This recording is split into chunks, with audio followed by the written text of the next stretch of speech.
On the Feast of the Transfiguration in 1972, August the 6th, also that year, a Sunday, I climbed this mountain. It was, still is, a high point in Greece. A high point not only geographically, hence the name of these peaks, meteors rather. They are places where monks of old sought solitude. As the Gospel of that day said, he took them to a high place apart. And there are still monks there, and also on one of the peaks, a monastery of nuns. 3 hours of bathing in another world, a liturgy divine in name and in nature. Nothing human there, only angels and the beyond. The intersection of time with eternity. The encounter of man in a sacred space, unchanged and unchanging. And I had something in my heart which said, wouldn't it be great if I could stay in this monastic chapel, here apart from mankind, covered in incense and icons and light until I died. But of course, there was no way. I was 18 at the time. In any case, I was by then a Roman Catholic, and I wasn't going further. Greek, Orthodox, say what you like, is not in communion as yet, alas, with Rome. On this equivalent of a Sunday, years later in time, through obedience, I was in our just about functioning Panda and going up another mountain, by then ordained. And I was preparing in my mind the homily which was on the Gospel of the Transfiguration for this second Sunday of Lent. For the reasons that you can see in the Gospel, they wanted consolation and needed something of the beyond before the cross, the exodus that he was about to accomplish. Notice the word used, exodus. Way out to the promised land. We follow. But it's eventually to the cross and not without the passion. No way we can avoid the issue. But I looked at the bottom of this mountain before climbing it, because it's a mountain, Sejano, with no resident priest at the time, and the Archbishop had phoned asking could one of us take care of it, and so the prior would send me regularly there to help. And I thought, as a shiver came down my spine, it was a bright spring morning, perfect blue sky, the sun rising, and this high point of Tuscany, a mountain covered in churches, touching as it were the sky as you look down from the bottom of the mountain. Unchanged since the medieval times when it began to grow. And by the way, out there in Italy, they won't let you build a house just like that. You can change what's there, but not add to it, so it doesn't lose its character. Ancient churches in which there were ancient relics, including the saint of the area, Bernardino of Siena. You know, the one who preached on the Holy Name. Great Franciscan, one of the greatest preachers of all time, right next to me as I preached. There were 3 churches still in use, and one built because of a miracle, the Madonna. That's another story. So there, I thought as I climbed this mountain, this is a great privilege.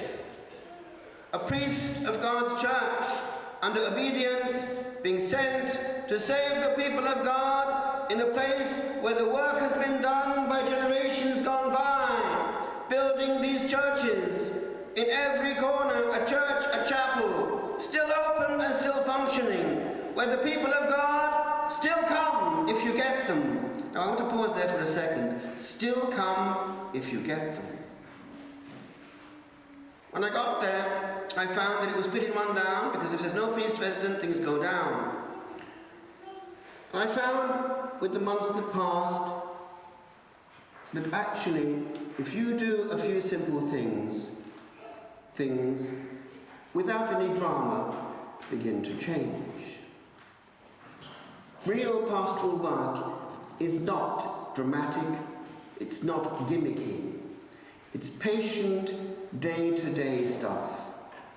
Going to the houses of the people, blessing the houses, meeting them outside, having time for each one to get the story, great and small, and meeting them on their own level with the first initial contact of humanity in common, the little joke that opens the heart. And then things open. The story comes out. In Italy, we still have the great blessing of going to the houses every year at Easter to bless every single house and bar and factory and anything you could find. So you were in their lives. You got them where they were at. The children, you met them, you played with them. And the children were very open.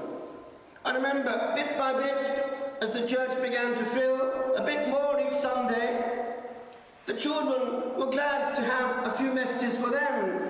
The children, the future of the church, they were still there and very open. Things which in Ireland would raise the eyebrows of the hierarchy, for instance, the sign of peace, what you do with a whole circle of children around the altar, little girls and things about 6 or 7 years of age, the institutes give a peck on the forehead, a little kiss, not a bit of it. They want a big kiss. But it's Italy. It's life. And that's where pastoral work starts. Meeting the people. You can't do it behind a screen, my friends. You can't do it programming things. It doesn't work like that. As regards pastoral councils, it was dead simple. It was going and seeing what they wanted. And for instance, somebody coming up with an idea, take us somewhere, let's do something together. So off we all went, the whole parish, to Loreto one day. That's where you meet them. I say, nothing complicated, just patience and day-to-day stuff. And nothing can replace it, my friends. The presence of the priest, the heart of the priest who cares. I close that parenthesis. I want to come into the main point of this sermon, which is what the Lord invites us to do. When they got to Mount Tabor, they were still. They were in the presence. Peter, according to his character, was impulsive. He had an idea to keep the experience. Let's build tents, 3 of them. But they were told something different. Listen! That word is what we can take with us. This is my beloved Son, what we have at the tabernacle, what we have actually in sacred scripture, in solitude. Listen to him. The art of being receptive. As we go through life, my friends, we have a choice.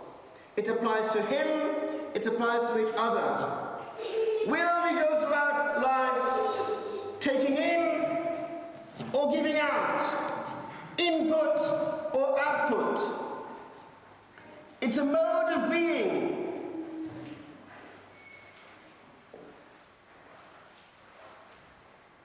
How many on this planet know how to listen? Observe humanity. Observe the average conversation.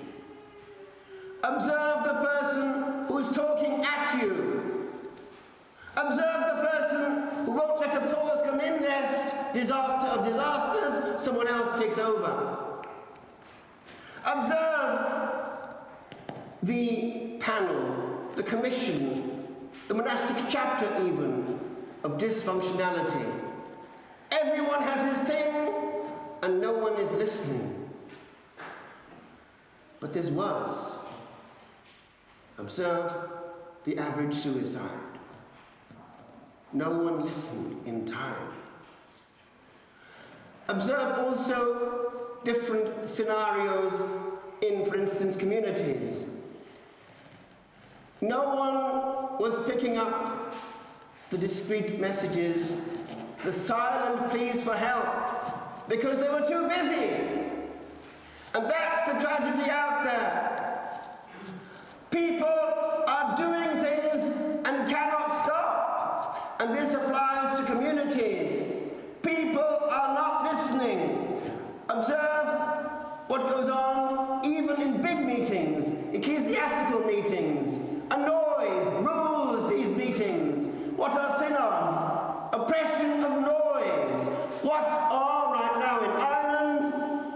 Television debates. Weighted, unjustly weighted means of manipulation of the populace, if you see exactly how it's done. Noise. There's no real way that the people can be voting for people they want to. All is weighted against them. And you watch what happens.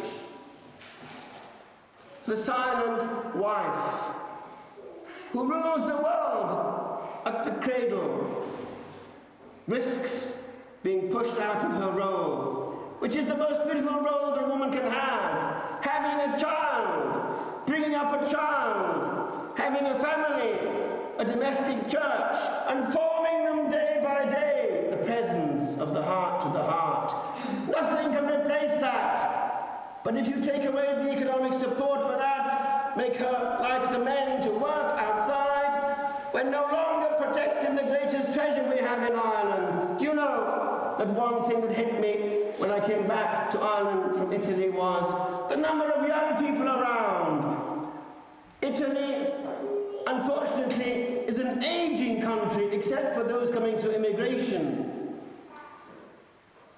In Ireland, we were different from the rest of Europe because of the large number of young people that we had. The treasure of Ireland. Now we're aborting them. Now we're obliging women to work.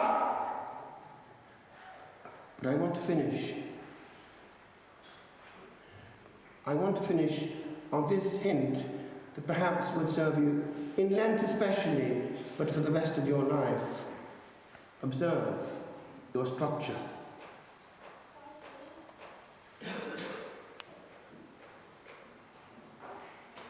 He had to have a bath, by the way, and have his hair washed before appearing in public. His name is Adam.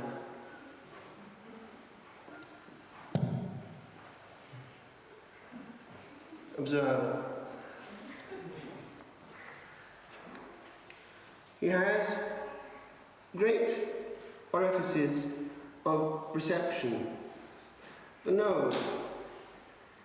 Do you know that one of the most powerful instincts that we have of memorial, of memory, of recording things is the olfactive sense. That's the sense of smell. You smell something you smelt in childhood, and you're back in your childhood. For 3 years, I was living not far from a brewery in Cardiff, and the brewing smell came once a week, and every time I smell it again, boom, I'm back to the age of 3. Observe these ears. They're very large in Adam. Now, do you notice that actually these ears cannot be closed unless you put earplugs in them? They're always open, and they're not meant ever to be closed. There are 2 of them. Now, the other orifice is actually currently closed. It can be closed. Now, when that mouth is closed, it's actually far safer than when it's open. So that's already a hint in conversation. Go through conversation in this mode habitually. When you go through conversation in this mode habitually, you're already at risk because it's more ready to operate. And what happens there is that because there's no filter, the first operation of openate, the immediate thought comes through. And that immediate thought, if you're in conversation, will be to answer the immediate point that has been made, which is not the point. The immediate point is a preamble to the point. And that point will never be got to because you interrupted the immediate preamble. Keep it close to the end. In German, you have to do that because the verb comes at the end. Notice another point. The Creator dropped a heavy hint. He gave us 2 ears and 1 mouth. Therefore, I would say the hint is, for every 2 words coming in, 1 is enough to be coming out. The other orifice is the eyes. Now, we took off today his glasses because he normally wears glasses. They're actually dark glasses, and we put him in the window hoping for the sun, which occasionally it does come out. But he lives in hope. But this time we took the risk away, and we noticed what kind of look he has on his eyes. They are actually quite crafty. Do you know that the eyes pick up a lot as well? If we observe people, without a single word, we can enter into them. Look into their eyes. They are the portholes. You can see into the soul through the eyes. You can see sad eyes, actually even in animals. A sad dog, you can detect it. It's something that higher animals share with us.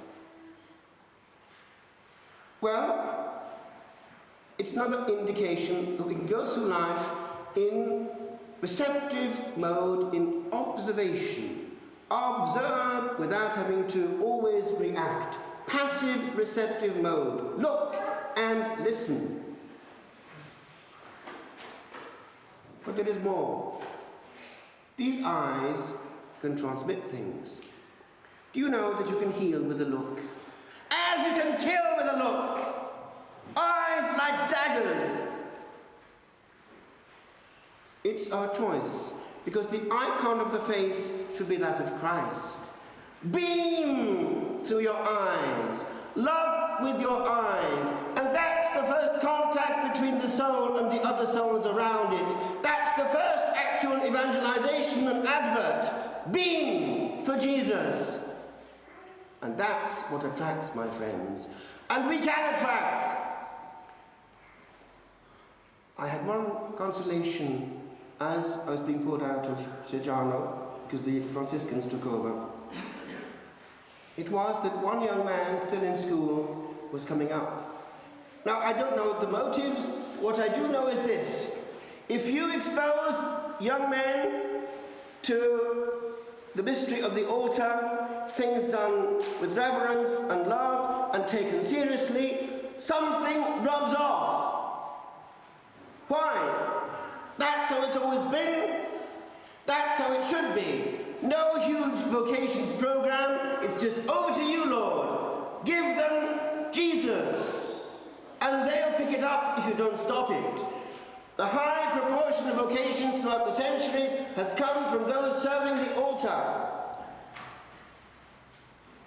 And Emmanuel came up and went to seminary, finished what would be the Leaving Cert in seminary, and before coming back to Ireland some years later, a few years later, I was celebrating at Montalcino, and he was next to me as a deacon, ready to be ordained, where he's now a good priest in the Diocese of Siena.